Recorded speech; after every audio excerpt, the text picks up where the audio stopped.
Hocus Pocus is the feel-good story about three brides of Satan and their quest to bathe in the blood of every child in Salem and complete their unholy covenant with the Dark Lord Asmodee the Vile.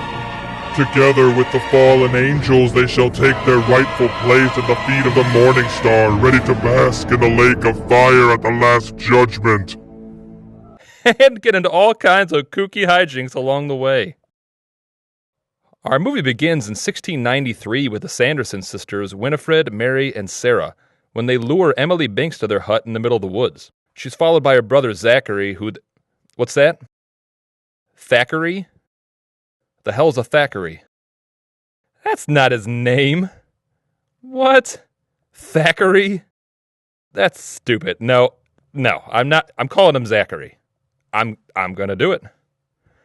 So Zach watches the sisters brewing a potion that will steal the life force from any child that drinks of it. One drop of this, and her life will be mine. One drop?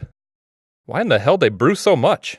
I mean, look at the size of that cauldron compared to what's needed for the actual spell. Add 2 drops oil of boiled. Mix blood of owl with the herb that's red. Turn 3 times, pluck a hair from my head. Add a dash of pox, and a dead man's toe. There's only about 1 tablespoon worth of actual ingredients in this thing. This potion is like 99% water. Zach's attempt to stop the witches fails miserably, and they turn him into an immortal cat. They're then somehow able to steal Emily's life force and make themselves about 12 years younger, which is total BS because Zachary dumped out the cauldron and the witches never actually gave any of the potion to Emily. Watch it again if you don't believe me. I'll wait. Open up your mouth. No! A boy! Okay, actually, just take my word for it. I do have to finish this thing.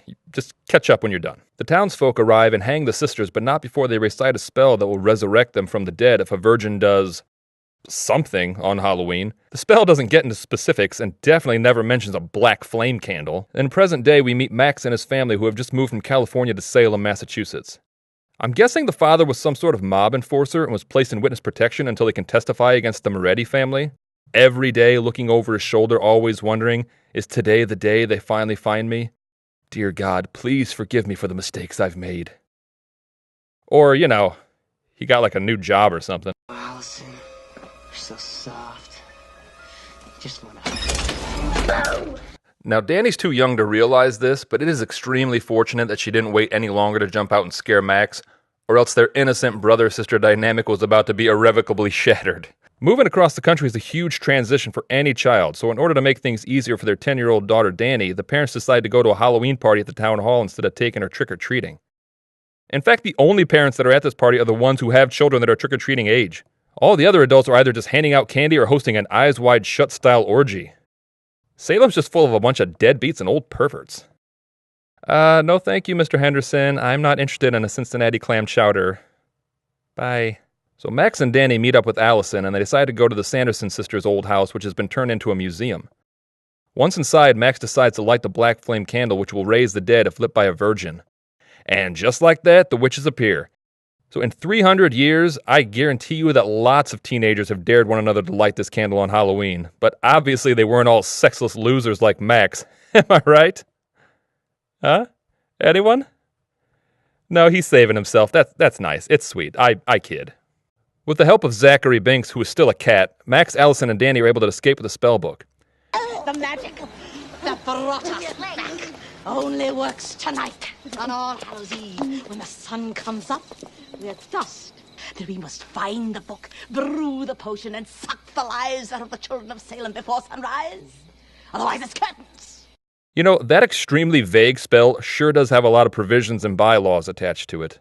For 3 centuries, I guarded the house on All Hallows Night, when I knew some airhead virgin might light that candle. So he has basically spent the last 300 years training to be a complete failure. Unfaithful lover, long since dead, deep asleep in thy wormy bed.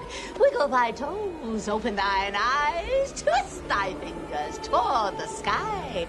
Life is sweet, be not too shy. On thy feet, so saith I.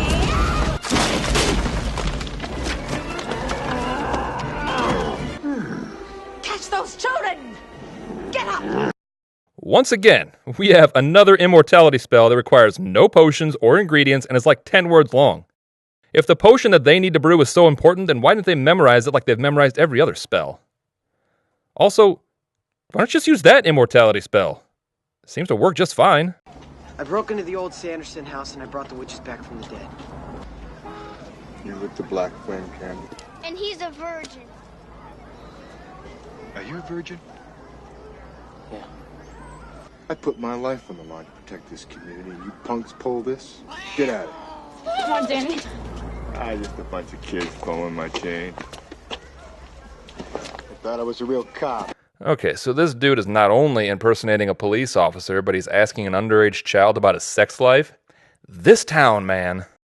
The witches are back from the dead and they're after us. We need help. How much candy have you had, honey? Of course, their parents don't believe them. They would instantly believe them if the talking cat that they have would, I don't know, talk? Me? I see a talking cat? I'm going to take a minute and hear what he has to say. I put a spell on you, and now you're gone. Hey, Max, great show. Cover your ears! I put a spell on you. Dance until you die. Just so we're clear. Spells that grant them eternal life? Don't bother to learn that. Spells that make people dance for a long time? Yep, better commit that shit to memory. Our heroes lure the witches to the high school where they manage to lock them in a walk-in kiln and burn them alive. And so, spell or not, that's got to be the end of these I should have known. Should have known. So the children, believing the witches to be dead, because they watched their flesh slough from their bones, go back to Max's house, and even though it's 3 a.m, they aren't concerned in the slightest that their parents aren't home. They know that a spell was placed on their parents. Like, they were warning them about it, and they don't care.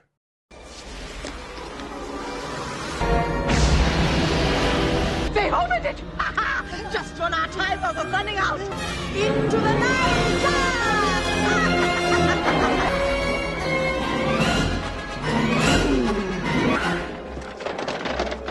Now, can they make any object fly, or does it have to be a cleaning apparatus?